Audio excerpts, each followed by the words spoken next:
Nii, jätkame eestikeelse piibliraamatu lugemisega. Tartus 1897 trükitud 28. õpetuse nädal. Prohvetid. Oleme teise kuningate raamatus 7. peatükk 3-20.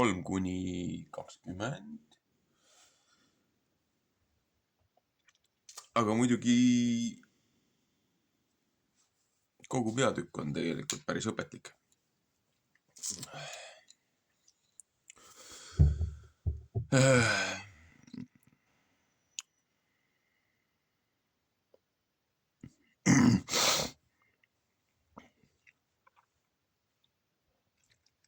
Ja 4 pidalitõbist meest olid värava taga. Ja need ütlesid üksteise vastu: mis meie siin istume, seni kui meie ära sureme. Ehk meie mõtleksime, meie tahame linna sisse minna, siis on linnas nälg ja meie sureme sinna ära. Ja kui meie siia jääme, siis sureme ka. Seepärast lähme ja karakem Siiria rahva leeri. Kui nemad meid elusse jätavad, siis jääme elusse. Ja kui nemad meid surmavad, siis oleme surnud. Ja nemad tõusid puhta üles, et nemad pidid Siiria rahva leeri minema. Ja nemad tulid Siiria leeri otsa. Ja vaata, seal ei olnud ühtegi meest. Ja issand oli Siiria sõjaväe lasknud kuulda vankrite mürinat ja hooste kabinat ja suure väe kärinat, et nemad ütlesid üksteise vastu: vaata, Iisraeli kuningas on meie vastu palganud hittide kuningad ja Egiptuse kuningad ja nemad meie peale tulevad. Ja nemad võtsid kätte ja põgenesid puhta ära ja jätsid oma telgid ja hobused ja eeslid maha leeri, nõnda kui see oli, ja põgenesid oma hinge eest. Ja kui need pidalitõbised tulid sinna leeri otsa, siis läksid nemad ühte telki ja sõid ja jõid ja kandsid sealt ära hõbedat ja kulda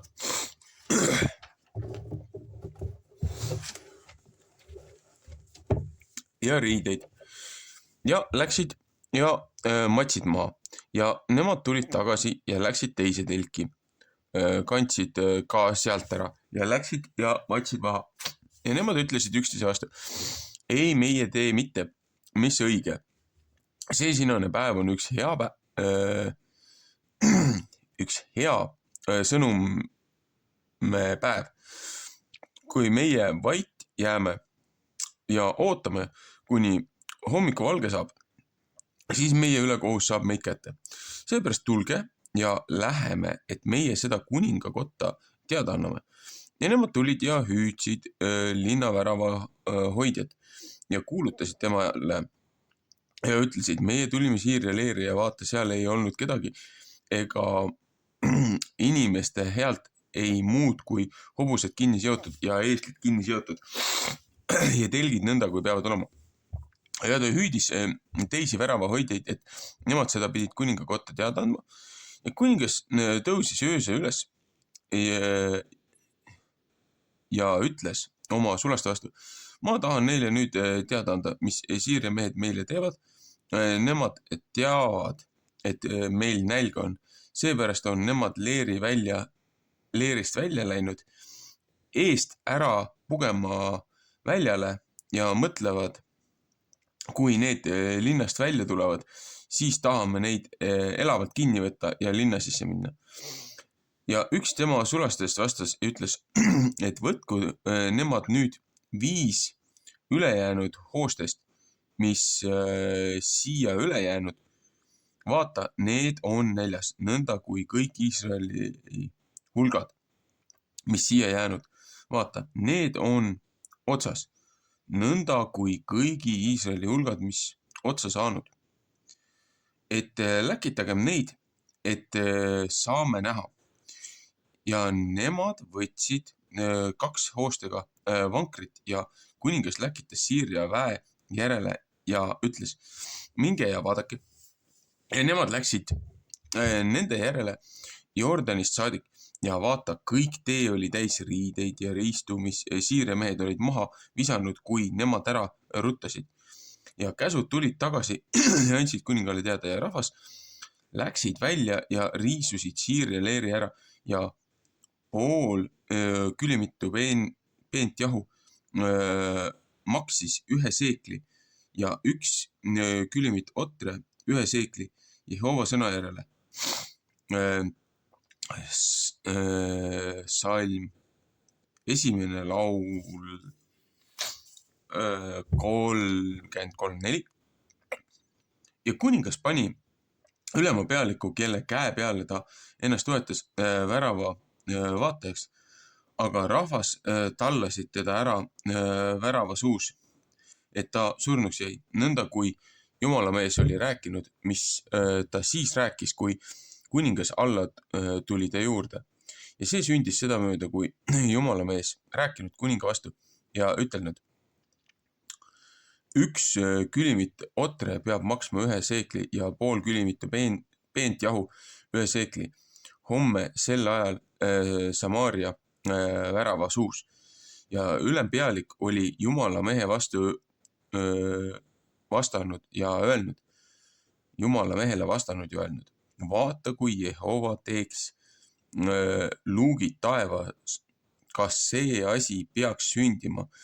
Ja Elisa oli öelnud, vaata, sa saad seda oma silmaga näha, aga mitte sest süüa. Teine salm äkki? See sündis temale nõnda, sest rahvas tallasid teda ära värava suus, et ta surnuks jäi. No, kontekstis. Siit läheb küll edasi veel, aga selle õpetusnädala teema on ju see, et puhtuse ja mittepuhtuse hoidmine, nii-öelda see eraldus, et noh, mitte sellepärast, et noh, et kõik nii väga ebapuhtad ja asjad oleks, aga selleks, et haigused ja muud asjad ei leviks nii hullult ja ei tekiks ühiskonnas neid igasuguseid allakäimisi. Looja oli ette määranud teatud käitumisnormid ja reeglid. Ja see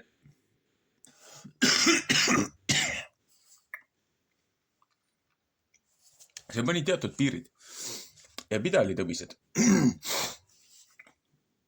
Pidalitõbistel oli ju see, et neil oli ka oma puhastamiseks oli teatud määre antud, aga kui nad puhtaks ei saanud, saadeti nad rahva seast eemale, seepärast et oli aeg, kus oli väga raske sellest jagu saada. Nii. Ja siis oli, et kui võtta nüüd nagu 4 meest olid seal väravas, kes olid välja aetud ja nad mõtlesid, et noh, et niigi rahvas nälgib, et kitsas on käes, et jäävad linna, surevad linnas ära, jäävad välja, surevad seal ära, et noh, mis kasu neil sellest on? Kui nad on ühiskonna poolt nagunii tõrjutud, et läksid siis vaenlaste juurde, kes nende vastu olid ennast üles seadnud. Aga täpselt nagu siis ju, kui Jakob tuli Laabani juurest ja Esau läks talle vastu armeega, tahtis venda maha lüüa, et looja saatis oma inglid enda ees, kes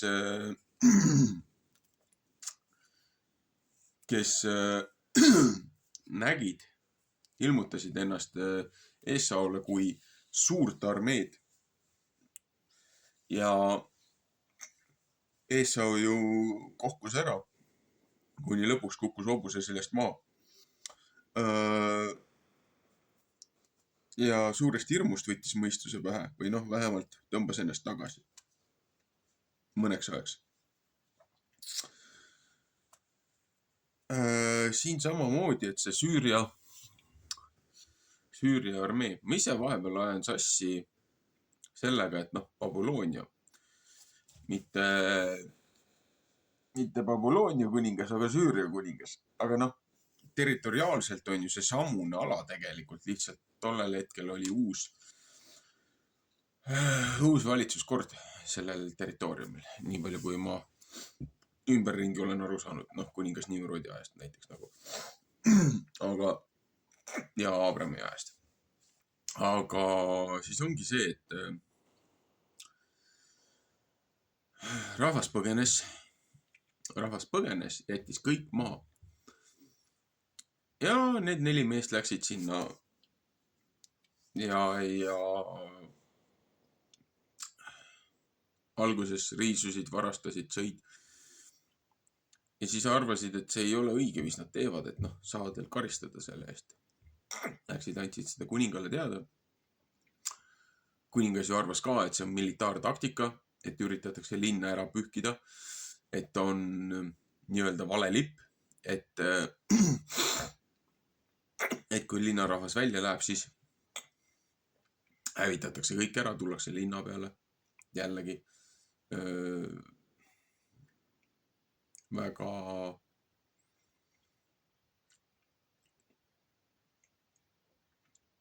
ettenägelik selle koha pealt.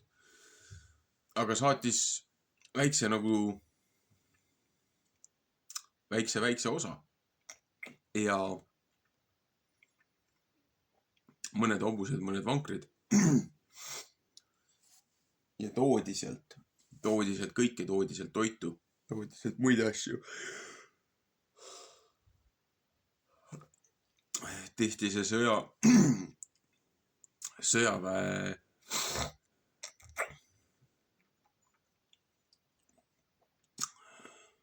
sõjaväeplats tehti tühjaks. Vaenlane jooksis ära ja nende varustus saadi endale.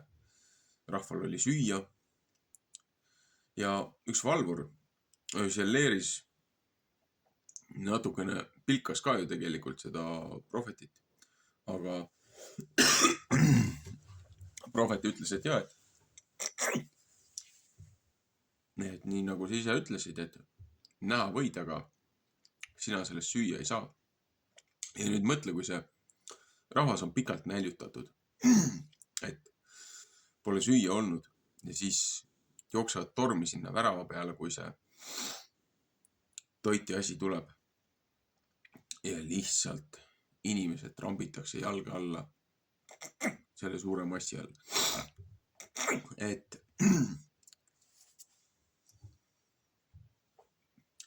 mõtlemiseks kõigile, arvestades, kuidas praegult meid selle täiesti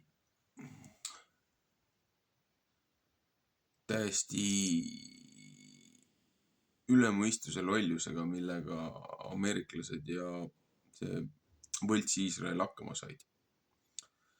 Seal Araabia maades pea kolmandik maailma väetisest ja toiduahelast käib läbi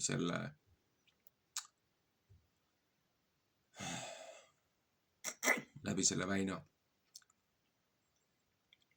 Ja need diviilikud otsustasid seda ilma mingi põhjuseta rünnata. Mis mõttes ilma mingi põhjuseta? Nad tahtsid teiste varasi endale saada. Tahtsid varastada nende nafta, tahtsid varastada nende toorainete tootmised. Mafia. Nagu meil valitsus varastab oma rahva tagant tänu sellele, et paneb eraomandile maksu peale. Maha tuleks lasta siuksed koha peal rahva reetmise eest. Mis mõttes, kuradi mootorsõiduki maksu ja maamaksu on vaja kuradi Ukraina sõja katteks. Mingu ise rindele koos oma lastega. Viimne kui üks. Ei. Aga kui meil maal nälg tuleb, kui linnas saab toit otsa, kui toiduahelad murduvad ja maakohad on sihilikult metoodiliselt välja suretatud läbi nende ÜRO-de ja nende IMF-i panganduskartelli ja nende muude rahvusvaheliste organisatsioonide, mille leppeid peetakse kõrgemaks kui meie põhiseadust, siis kui tuleb see nälg, linnas 2-3 nädalat saab toit otsa. Ja kui need hordid maale tulevad, maakodusi ründama tulevad, see on nagu ritsikaparv, mis tuleb linnast. Ja siis selleks, et kaitsta oma pere, oma vara, meil ei jää muud üle, kui lihtsalt oma enda inimeste vastu minna.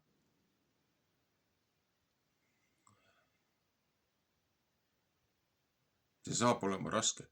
Ja nüüd, kui valitsus ütleb ka, et kuna me ei saa väetisid ja muid asju kätte sealt, et võib-olla peaks istutama see aasta teravilja. See tähendab seda, et 2-3 aastat on nälg siin maal ja toiduhinnad lähevad niigi ülesse. Ja rahvas on sunnitud täielikult eraomandist loobuma selleks, et midagigi süüa saada. Hakkab kannibalism pihta ja kõik muud asjad. Kõik need muud lollused, mida ma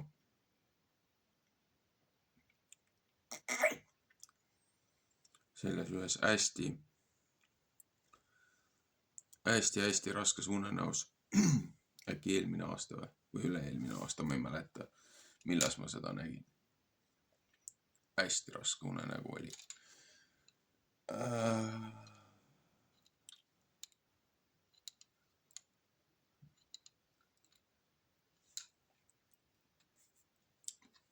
Rahval veel on aeg mõelda ja oma käitumist parandada, looja poole pöörduda. Aga seda aega ei ole meile lõpmatuseni antud.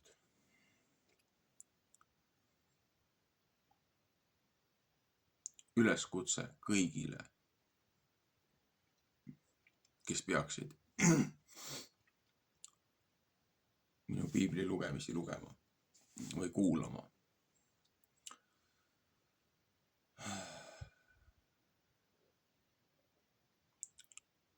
Kas ei oleks aeg looja poole tagasi pöörduda padukaetsuses ja üritada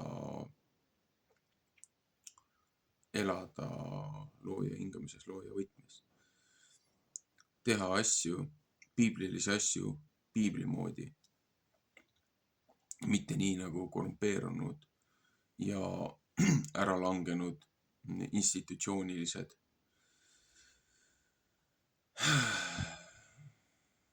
kirikud. Seepärast, mis on kirik? Kirik on lihtsalt hoone, aga ekliisia on kogudus. Need inimesed, kes seal on. Et me peaksime koonduma kokku üheks kristlikuks rindeks, rahvarindeks. Panema kõrvale kõik need igasugused, need ebausu kombed, need igasugused ebausu jumalad, need ära hävitama ja lõpetama nende pühade ja nende riituste pidamised. Pöörduma tagasi piiblilise käitumise looja õnnistuse poole. Kevadpühad, sügispühad, esmased viljad, pentikost.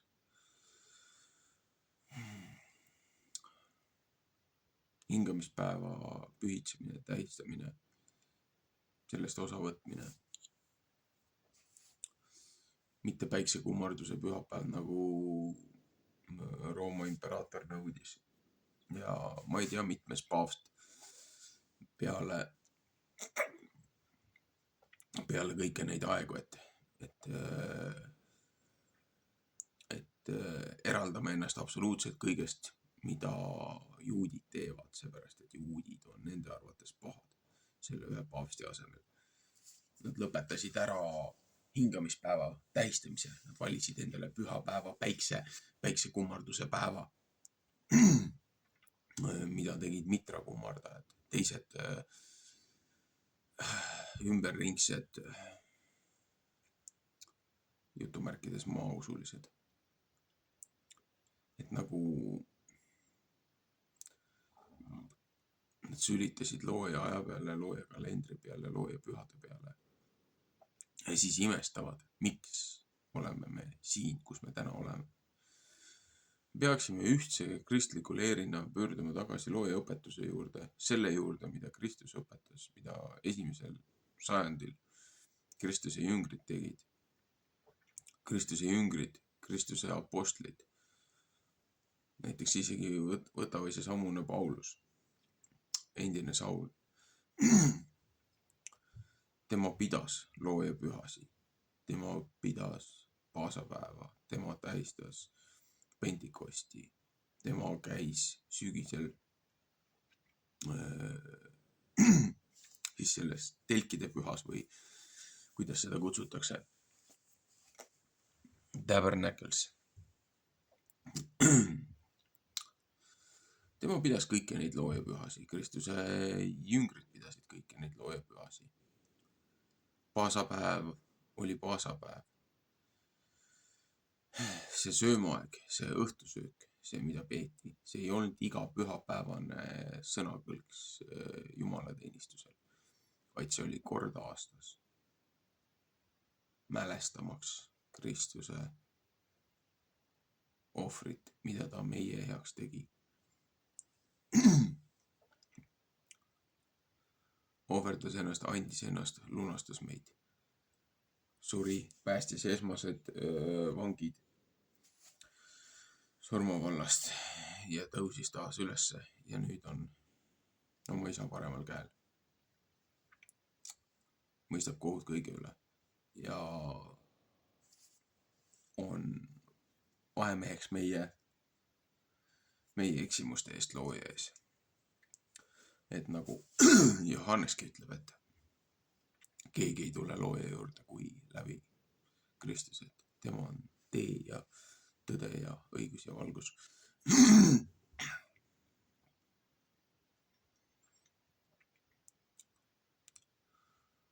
Meil on vaja uuesti koonduda kokku ühtseks leeriks, ühtseks rahvaks looja hingamises, looja võtmes. Ja see, et kuulata mingisuguseid väga vigaselt ja väga valesti kontekstist välja loetud suuri usutarkasi teolooge, et meid korjatakse varsti ära, me ei pea mitte millegi pärast muretsema. See on nii vale. Ja siis inimesed kuulavad suu ammuli sellist lollust.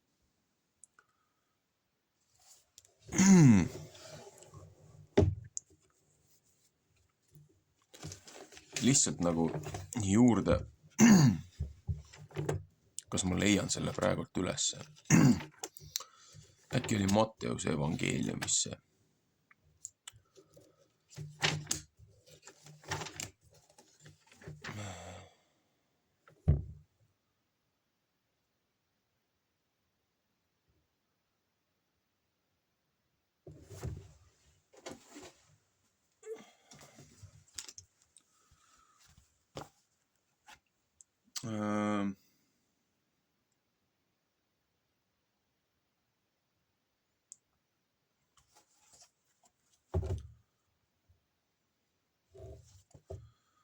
Kas ma leian selle üles?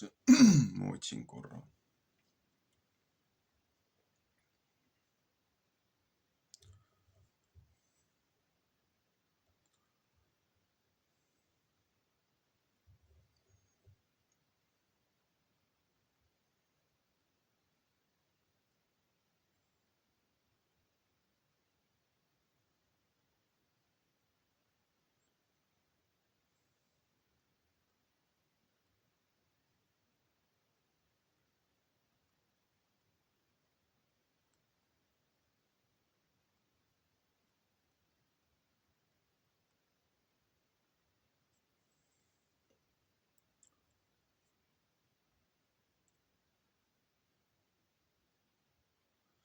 Matteuse 24 peaks olema see.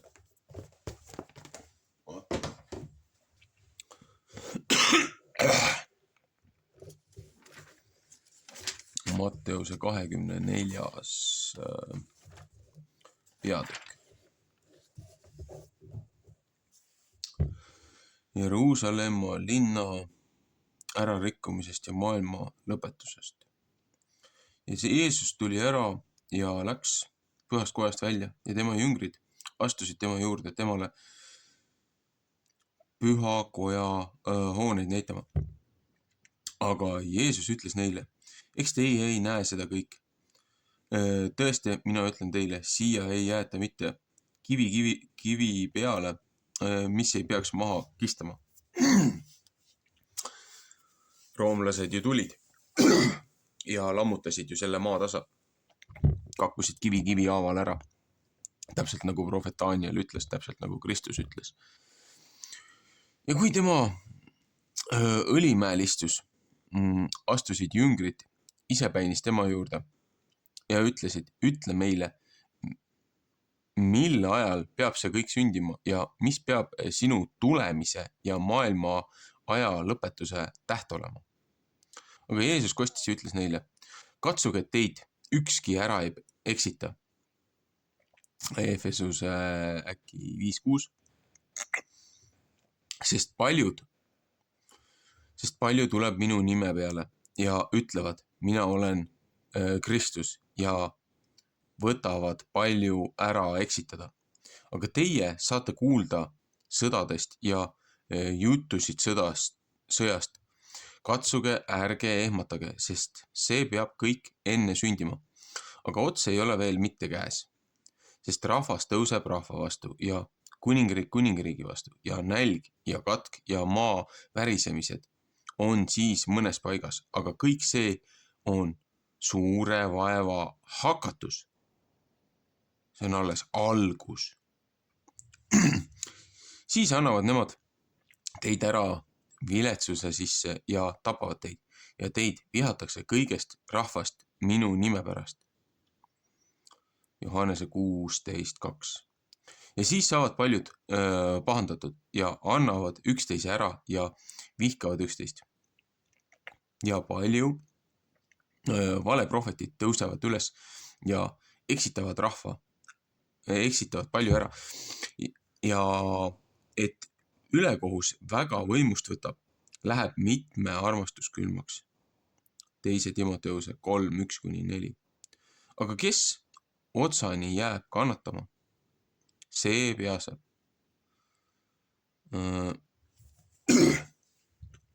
Ja sedasama kuningriigi armuõpetust peab kuulutama kõiges maailmas tunnistuseks kõigi rahvale ja siis vast tuleb ots. Kui teie nüüd näete selle hirmsa ära kaotamise töö, mis öeldud on prohvet Danieli läbi, seal pühas paigas seisvad, kes seda loeb, see pangu tähele. Siis põgenegu need, kes Juudamaal on mägede peale, kes katuse peal on, ärgu tulgu see mitte maha midagi ära võtma omast kojast. Ja kes väljal on, ärgu mingu see mitte tagasi oma riideid ära võtma. Aga häda neile, kes käima peal on ja neile, kes imetavad neil päevil. Aga paluge, et teie põgenemine ei juhtu talvel ega hingamise päeval, sest siis tuleb suur viletsus. Määrdust ei ole olnud maailma algusest saadik ega peagi mitte tulema. Daniel 12, esimese Joeli, Daniel 12.1, Joeli 2.2. Ja kui need päevad ei saaks lühendatud, siis ei peaks iial ei ükski liha, aga nende pärast, kes ära valitsetud, lühendatakse need päevad. Kui siis keegi teie vastu ütleb, vaata, siin on Kristus, ehk seal ärge uskuge mitte, sest vale Kristused ja vale prohvetid saavad üles tõusma ja suuri tähti imetegusid tegema, et nemad saaksid eksitada ka neid, kes ära valitsetud, kui see võiks sündida. Vaata, mina olen teile seda enne ütelnud, sellepärast kui nemad teile ütlevad, vaata, tema on kõrbes, ärge minge mitte välja, vaata, tema on kambris, ärge uskuge mitte. Sest otse kui välk tõuseb hommikupoolt ja paistab õhtupoole, nõnda peab ka inimese poja tulemine olema. Ilmutuse 3.11. Sest kus iial raibe on, sinna kogunevad kotkad. Aga varsti pärast seda viletsusaega läheb päike pimedaks ja kuu ei anna oma valget. Ja tähed langevad taevast maha ja taeva valgeid peab kõigutama. Taeva vägesid peab kõigutama. Ja siis peab inimese poja täht taevas nähtama. Ja siis peab huluma kõik rahvasugu maa peal. Ja peavad nägema inimese poja tulevad taevast pilves peal suure väeauga ja auga. Ja tema läkitab oma inglid pasunad healega ja nemad peavad kokku koguma tema ära valitsetud 4 tuulest teisest taevaotsast teise, aga viigipuust õppige tähendamise sõna. Kui tema otsad ju pungas on ja lehti ajavad, siis tunnete teie, et suvi on ligi. Nõnda ka teie, kui teie seda kõike näete, siis tundke, et see ligi on ukse ees. Ja tõesti, mina ütlen teile, see sinase põlverahvas ei lõpe mitte ära, kuni see kõik saab sündinud. Taevas ja maa lähevad hukka, aga minu sõna ei lähe mitte hukka. Siin konkreetselt ütleb, et siin tulevad tribulatsioonid, nälg, sõda, muud probleemid. Ja alles siis, kui see kõik on läbi, alles siis tuleb Kristus oma väe ja armeega. Ja alles siis korjab igast ilmaotsast kokku peale tribulatsioone. Nagu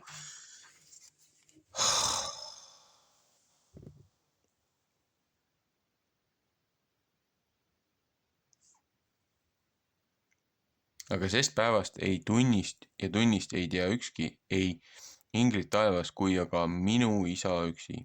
Aga nõnda kui noapäevel olid, nõnda peab ka inimese poja tulemine olema.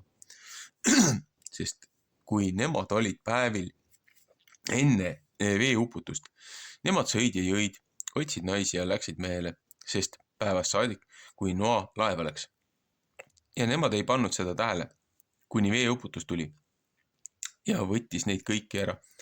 Nõnda peab ka inimese poja tulemine olema. Siis on 2 väljal, teine võetakse vastu ja teine jäetakse maha. 2 naisterahvast on jahvatamas veskil, teine võetakse vastu ja teine jäetakse maha. Sellepärast valvake, sest teie ei tea, mil tunnil teie issand tuleb.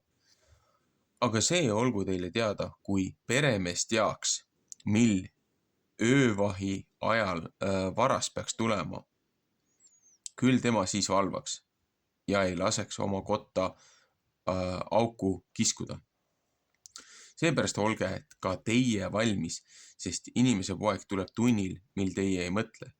Kes on nüüd ustav ja mõistlik sulane, teda tema issand on pannud oma pere üle, neile omal ajal rooga andma. Õnnis on see sulane, keda tema issand tulles nõnda leiab tegevat. Tõesti, mina ütlen teile, ta paneb teda kõige oma vara üle, aga kui see kuri sulane oma südames mõtleb, minu issand viivitab tulla ja hakkab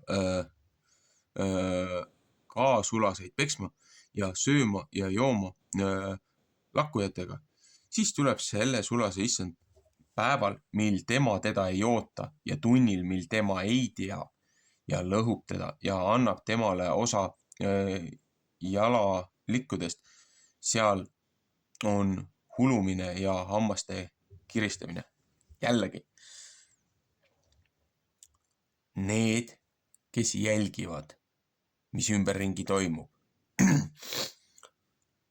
Kristus ütleb ka, et kui sa oled pannud oma sulased, oma vara valvama, siis nad näevad, kui varast tuleb ja nad hoiatavad selle eest.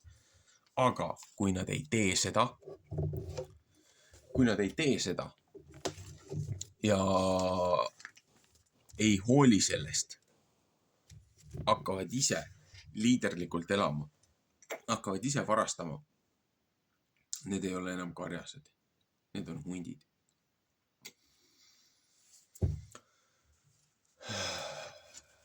Jällegi.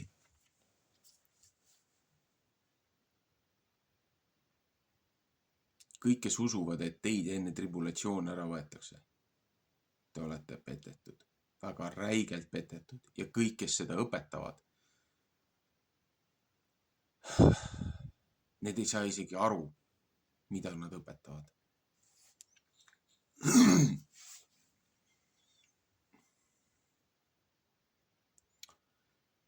Jah, tundid ei tea, tundi ei saa keegi teadma, milles looja tagasi tuleb.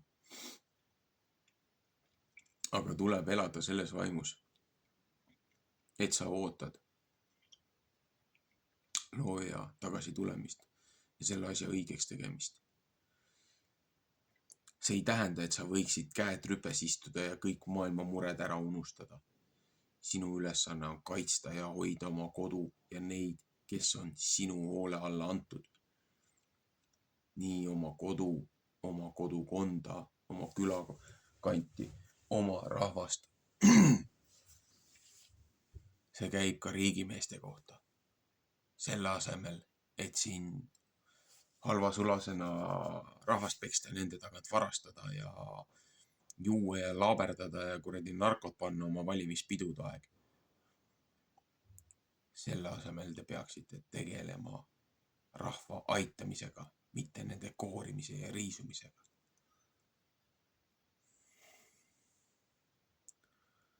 See on üleskutse kõigile kristlastele, kes tõesti ennast kristlasteks peavad.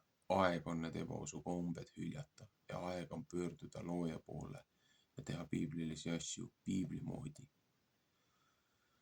Meil on vaja uut rahvarinnet, kas või täiesti uut erakonda, kui mingil põhjusel kellegile mingisugused moodustised või asjad peaksid olema hapumaiguga. Aga meil on vaja tugevaid ja ausaid inimesi. Et looja annaks neile inimestele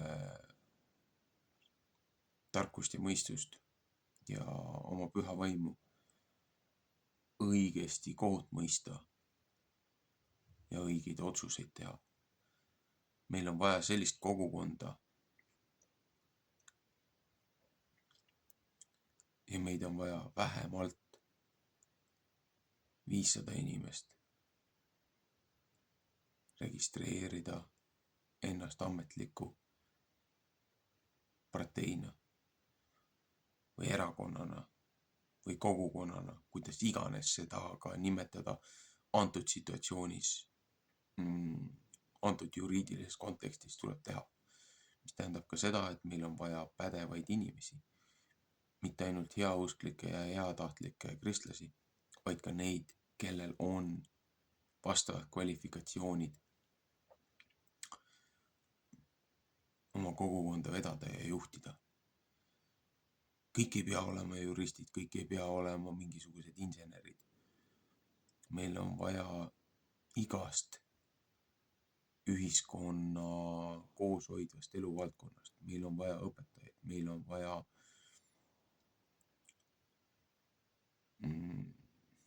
on vaja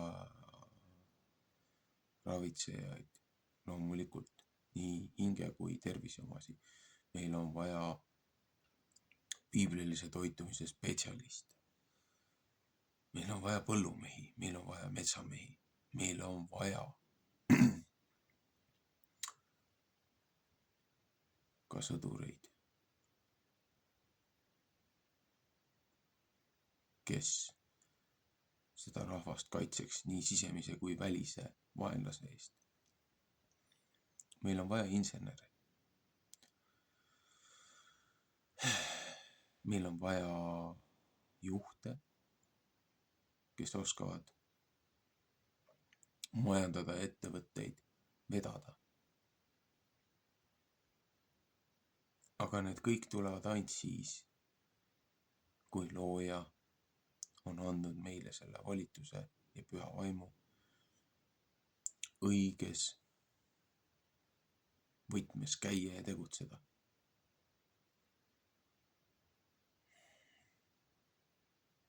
Kellel on mingid mineviku taagad asjad ära lahendada, edasi liikuda padukahetsuses. Seepärast mingeid rahaahneid, ärihaisi, kes loojat ei pea mitte millekski, selliseid inimesi ei saa juhtivale positsioonile panna. Ja sellistele inimestele ei saa kunagi selga pöörata, nii raske kui see ka ei ole.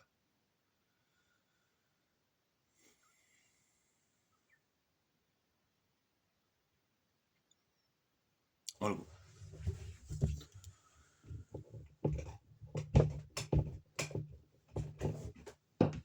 Jätkame teinekord.